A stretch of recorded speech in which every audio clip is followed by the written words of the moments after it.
Good evening बच्चों। आज का हमारा जो चैप्टर है वो है कंपेयरिंग क्वांटिटीज़।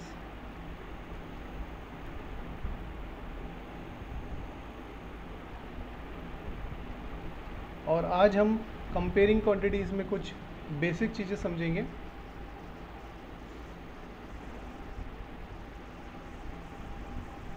जैसे कि सबसे पहले है कंपेयरिंग क्वांटिटीज़ के अंदर कि एक्चुअली बेटा हम कंपेयर किसको करते हैं। ठीक है, यहाँ पर जो हम कंपेयर करेंगे वो हम सेम यूनिट को करेंगे। ठीक है, सबसे पहले तो आप समझिएगा कि सबसे जो इम्पॉर्टेंट चीज़ है कंपेयरिंग क्वांटिटीज़ के अंदर वो ये है कि जो भी हम कंपेयर करते हैं पहले तो उनकी यूनिट और दूसरी उनकी जो क्वांटिटी है वो सेम होनी चाहिए। क्वांटिटी मतलब क्या हो गया कि जैसे कि हम बात कर रहे हैं डिस्टेंस की, तो हम डिस्टेंस की कंपैरिजन डिस्टेंस से ही करेंगे। ओके, तो यहाँ पर हमने क्या जाना कि कंपैरिजन में डिस्टेंस की कंपैरिजन डिस्टेंस से ही करेंगे। उसके बाद यूनिट्स, जैसे डिस्टेंस की यूनिट किलोमीटर भी होती है और मीटर भी होती है। तो हम कंपैरिजन ऐसा नहीं है कि किलोमीटर का मीटर से करेंगे, नहीं, हम कंपैरिजन भी किलोमीटर का किलोमीटर से ही करेंगे। ओके, सबसे पहले हमने यहाँ पे सीखा कि हमारी जो क्वांटिटी है, क्वांटिटी या फिर आप इसको कह सकते हैं कि डिस्टेंस की कंपैरिजन डिस्टेंस के साथ, वेट की कंपैरिजन वेट के साथ, या फिर हमारा जो है लिक्विड की कंपैरिजन डेट इज़ लीटर की कंपैरिजन लीटर के साथ। उसके बाद हमारी इनकी यूनिट भी सेम होनी चाहिए। जैसे कि किलोमीटर की कंपैरिजन किससे होगी, किलोमीटर के साथ ही होगी, किलोमीटर की कंपैरिजन मीटर के साथ नहीं करेंगे। ठीक है, तो ये था हमारे कंपैरिजन क्वांटिटी या कंपेयरिंग क्वांटिटीज़ का बेसिक, छोटा सा बेसिक। इसके बाद इसमें आ जाती है दो चीज़ें हैं बेटा इसके अंदर। एक तो है डायरेक्ट प्रोपोर्शन कंपैरिजन, सर ऊपर और दिखा दीजिए। एक है डायरेक्ट प्रोपोर्शन और दूसरा है इनवर्स प्रोपोर्शन। देखिए दो टाइप के प्रोपोर्शन होते हैं, एक डायरेक्ट और दूसरा इनवर्स प्रोपोर्शन। दोनों में क्या फ़र्क है उसको हम एग्जांपल से समझेंगे। सबसे पहले हम डायरेक्ट प्रोपोर्शन की बात करें तो देखिए डायरेक्ट प्रोपोर्शन वो प्रोपोर्शन है जिसमें अगर एक यूनिट बढ़ेगी, मतलब एक चीज़ बढ़ेगी तो दूसरी चीज़ भी बढ़ेगी। जैसे हमने बात की कि 3 मैन कुछ खाना खाते हैं, मतलब सपोज़ 3 मैन 12 बनानास खाते थे या खाते हैं। तो अगर मैं यहाँ पे पूछूँ आपसे कि 10 मैन कितने बनाना खाएंगे, तो ऑब्वियस सी बात है 10 मैन ज़्यादा ही खाएंगे बनाना, है ना। ठीक है ना बेटा। तो हमने यहाँ पे देखा कि अगर हम पर्सन बढ़ा रहे हैं, इंसान बढ़ा रहे हैं, तो नंबर ऑफ बनानास भी बढ़ रहे हैं। तो ये था हमारा डायरेक्ट प्रोपोर्शन। ठीक है, कि एक चीज़ बढ़ेगी तो दूसरी चीज़ भी ऑटोमेटिकली बढ़ेगी। ठीक, और भी इसका एग्जांपल हम देख सकते हैं कि एक गाड़ी 2 लीटर पेट्रोल में 10 किलोमीटर जाती थी, अभी मैंने पेट्रोल कर दिया 5 लीटर, तो 5 लीटर में वो 25 किलोमीटर जाएगी। तो यहाँ पर मैंने क्या किया, पेट्रोल बढ़ाया, गाड़ी के अंदर पेट्रोल ज़्यादा डाला, है ना, तो वो डिस्टेंस भी ज़्यादा कवर करने लगी। तो ये होता है हमारा डायरेक्ट प्रोपोर्शन। उसके बाद इन्वर्स प्रोपोर्शन में क्या होता है बेटा कि अगर एक यूनिट बढ़ेगी तो दूसरी यूनिट घटेगी। मतलब जैसे अगर 10 मैन किसी काम को 5 डेज़ में करते थे, ठीक है, 10 आदमी किसी काम को 5 डेज़ में करते थे, तो अगर मैन हो जाए कितने, मैन हो जाए 20, तो सपोज़ नंबर ऑफ़ डेज़ क्या हो जाएंगे, माना मैन 20 हो गए, सपोज़ नंबर ऑफ़ डेज़ हो गए हमारे ये 2.5। तो आपने यहाँ पे देखा जब इंसान बढ़े तो दिन क्या हो गए, कम हो गए, है ना। मतलब एक तरफ की यूनिट बढ़ रही है तो दूसरी तरफ की यूनिट कम हो जा रही है। आपको भी पता है ना, अगर जैसे आपके घर में काम चल रहा है तो उस काम को अगर 10 मैन करेंगे तो ज़्यादा दिन लगेंगे, उसी काम को अगर 20 मैन करेंगे तो कम दिन लगेंगे। ठीक है, अभी जैसे इसमें एक और एग्जांपल हम ले लेते हैं।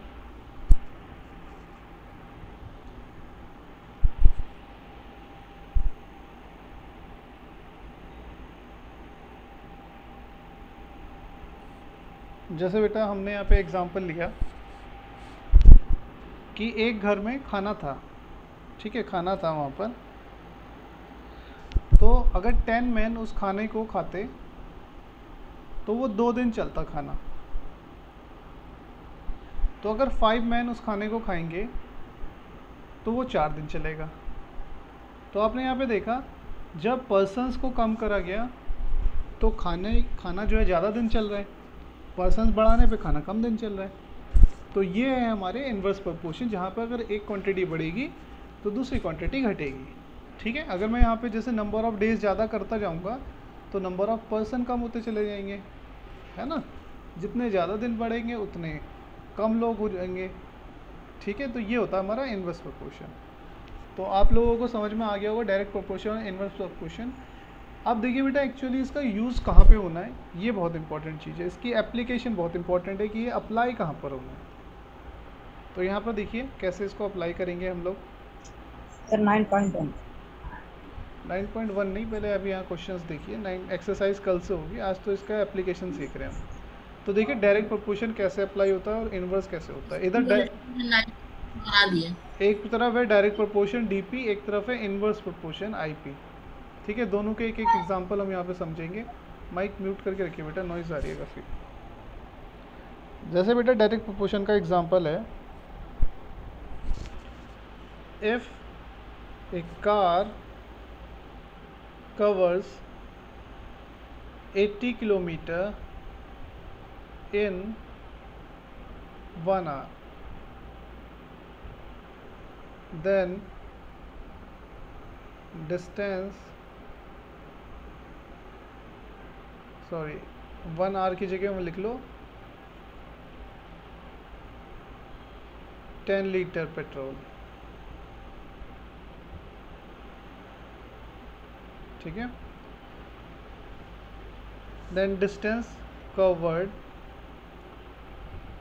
by car in 5 liter petrol will be, ये हमें बताना है। ठीक है, क्वेश्चन है एक गाड़ी 10 लीटर पेट्रोल में 80 किलोमीटर जाती है तो 5 लीटर में कितना जाएगी। ठीक है, तो इसको देखिए सॉल्यूशन करते समय क्या चीज़ें यहाँ पर आएंगी निकल के। सबसे पहले हमने यहाँ पे लिखा 10 लीटर पेट्रोल में 10 लीटर पेट्रोल एक car covers distance equals to 10 litre petrol में कितना डिस्टेंस जाती है 80 किलोमीटर। तो 1 लीटर का जब हम निकालेंगे 1 लीटर पेट्रोल सब कुछ सेम, इन 1 लीटर 10 की जगह 1 लीटर पेट्रोल सब कुछ सेम। तो देखिए बेटा जब भी हम डायरेक्ट प्रोपोर्शन में 1 का निकालते हैं तो हमें डिवाइड करना होता है। ठीक है, डायरेक्ट प्रोपोर्शन में जब भी हम 1 का निकालेंगे हमें डिवाइड करना होगा। तो 1 लीटर पेट्रोल में कितना जाएगी 8 kilometre.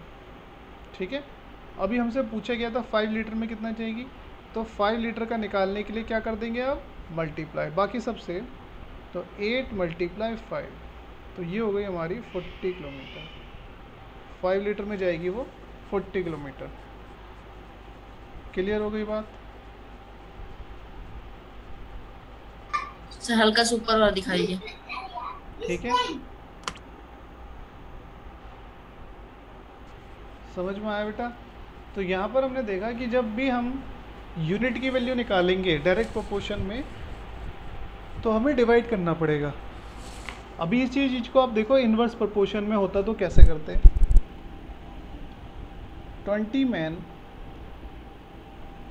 can do a piece of work in 40 days। 20 man किसी काम को 40 डेज में करते हैं। देन हाउ लॉन्ग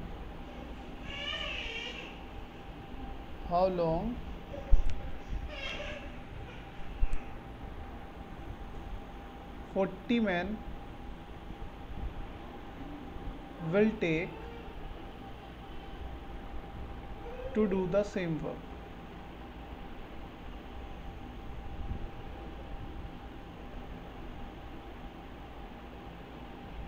तो 40 मैन उसी काम को करने में कितना दिन लेंगे ये हमें बताना है, ठीक है।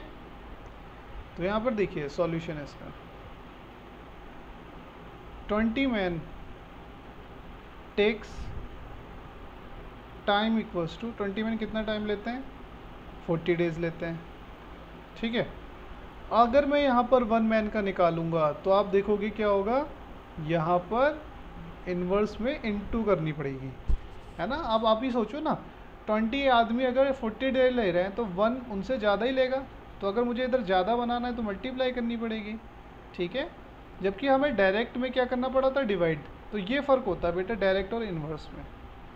तो यहाँ पर जब मैं 1 का निकालूंगा तो मैंने मल्टीप्लाई करनी है, तो ये हो गया। एक आदमी अकेला करता ना तो उसको कितने डेज लगते हैं, 800 डेज लगते हैं।